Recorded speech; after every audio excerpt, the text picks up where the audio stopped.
Hi. So here we are with John Milton's Paradise Lost video 2, right, part 2.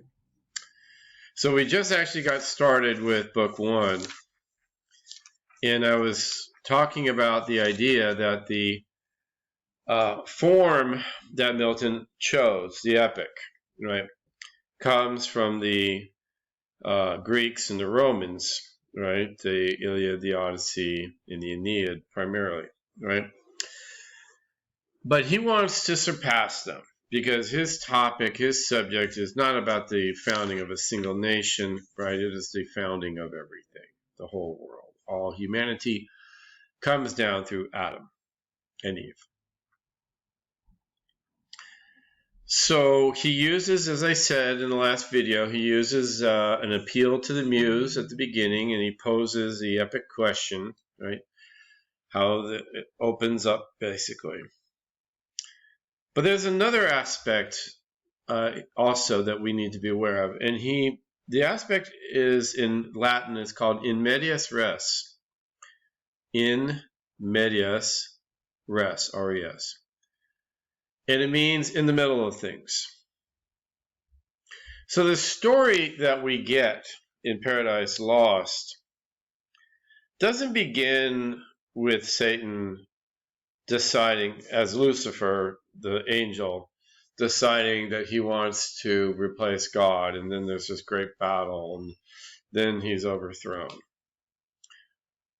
We begin the poem, Satan is already in hell, and all the other demons that have rebelled against God are with him in hell. Right? So we begin in the middle of things. Right? So we don't begin at the true beginning, so to speak. Right? Just in the same way that the Iliad, for instance, begins basically in the last year of the war that's been going on for 10 years. Right? And then you can kind of talk about what happened before and how you got there. Right? But you begin in medias res. The war is over and they have lost. And Satan wakes up to view this devastation. As it says, I'm reading about from line 59 here. At once as far as angels can he views the dismal situation waste and wild, a dungeon horrible on all sides round, as one great furnace flamed, yet from those flames no light, but rather darkness visible, served only to discover sights of woe, regions of sorrow, doleful shades, where peace and rest shall never dwell, hope never comes that comes to all. And of course, that goes with a little allusion there to Dante's, Inferno, right? The Divine Comedy. Abandon hope, all ye who enter, right? I like the phrase, by the way, darkness visible, because it explains a conundrum that Milton faces. In the beginning, okay, to borrow a phrase, right, God creates the heavens and the earth, and he created light, and he saw that it was good. So if light is good, it cannot be in hell, because there's no good in hell. Hence, while you have flames of fire, it does not emit light, because light would be good. But if we don't have that, how are we going to have a story where people are bumping around into each other all the time? That would just be, ridiculous. And so Milton comes up with the phrase, darkness visible. Yes, it's dark, there is no light, but somehow they still see. Okay, we'll go with it. Right.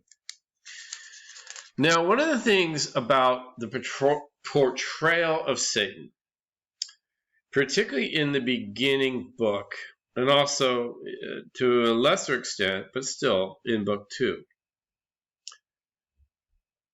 is the view of Satan in heroic fashion.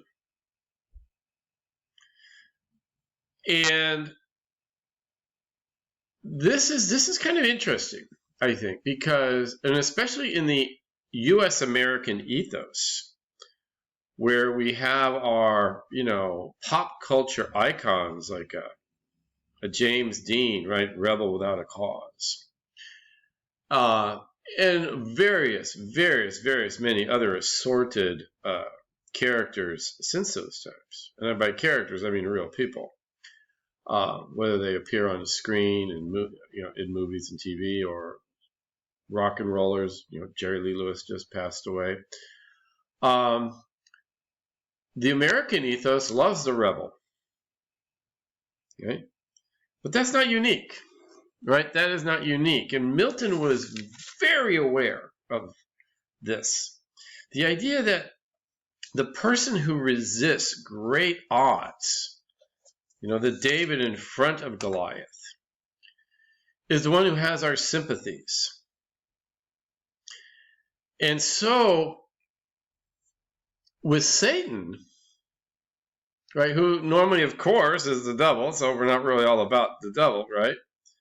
But yet, Milton wants us to see that sin is attractive, that sin can be seductive, that there is a certain kind of quality to it, right?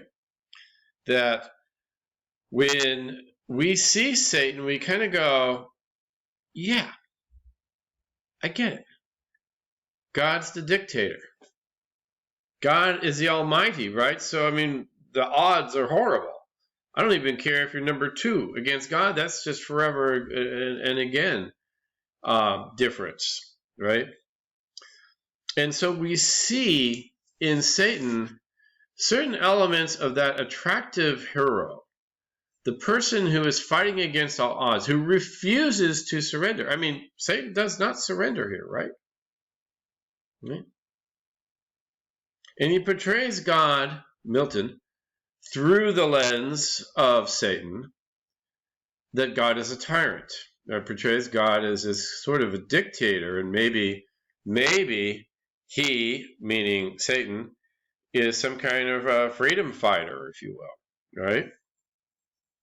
Take a look at these lines. Looking at line 105 to begin with here. I'm still in book 105. What though the field be lost? Well, that's the battle, right? All is not lost.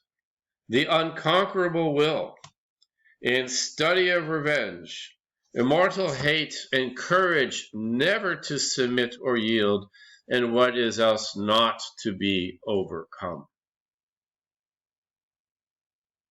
That just sounds like something, screaming there at the Alamo, right? The idea that we are going to fight against tremendous odds. This is very deliberate on Milton's part. Okay? Milton wants to make Satan a charismatic figure, a figure who appeals to that sense of rebel, that person who will fight rather than submit, right? And yet at the same time, we're going, well, wait a minute. Who's the bad guy? I know he's the bad guy, right? How could I be sympathetic to the bad guy? And that's something we need to think about. And that's very, very deliberate, as I said, on Milton's part, right? Now, as he looks around and he sees everybody, and frankly, they're all a mess, right? Everybody's been defeated.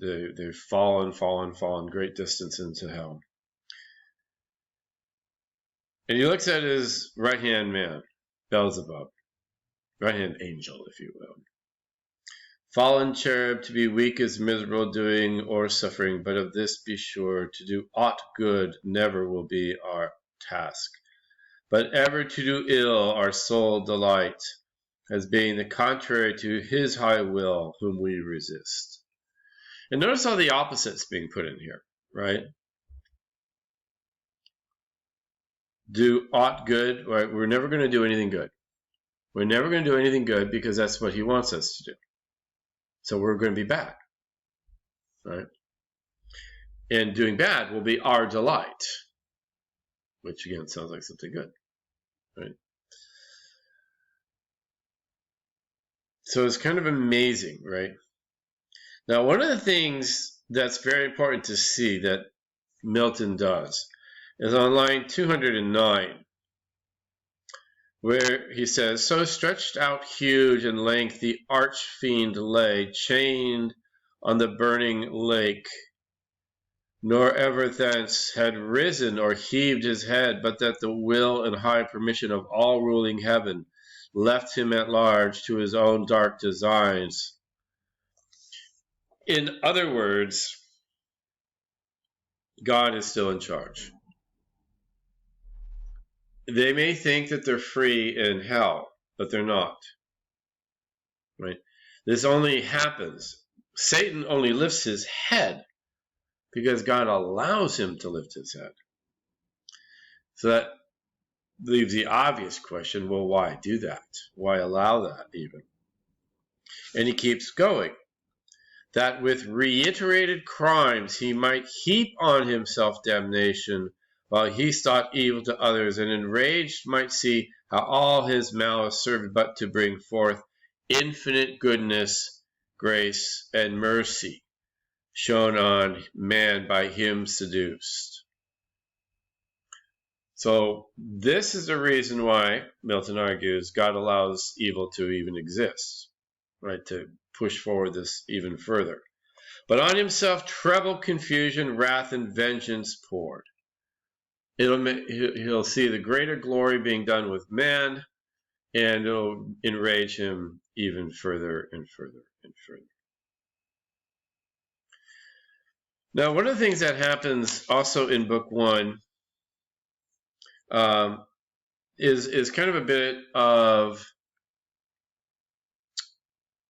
well, there's a great line that is about line 255, 9. The mind is its own place, that's 254, and in itself can make a heaven of hell, a hell of heaven. Can make a heaven of hell. It's all in your mind, guys. It's all your attitude. So let's buckle up, right? So let's get with it. And at this point, he calls on the legions, and we see what another episode of of borrowing, if you will, from classical epic literature, and that is the Catalogue of Heroes. The Catalogue of Heroes begins around line 376. Say, mused or names then known, who first, who last. And he goes through this long parade of demons and devils that are with him.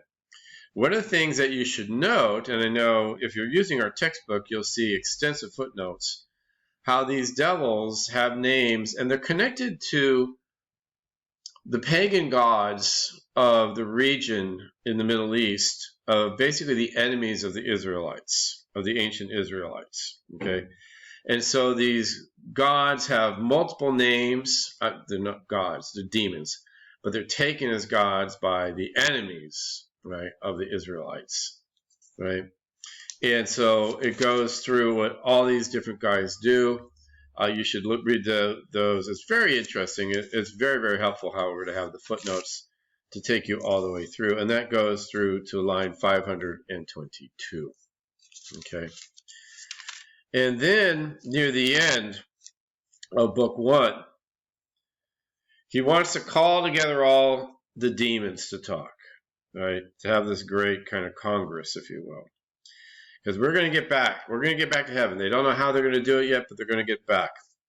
And in line 664, he spake, and to confirm his words, out flew millions of flaming swords, drawn from the thighs of mighty cherubim. The sudden blaze far round illumined hell. Yeah, don't argue about that. Highly they raged against the highest, and fierce with grasped arms, clashed in their sounding shields the din of war, hurling defiance toward the vault of heaven. So everybody's in this let's go get God kind of thing, right? And pandemonium is erected as a temple, cathedral for the devil.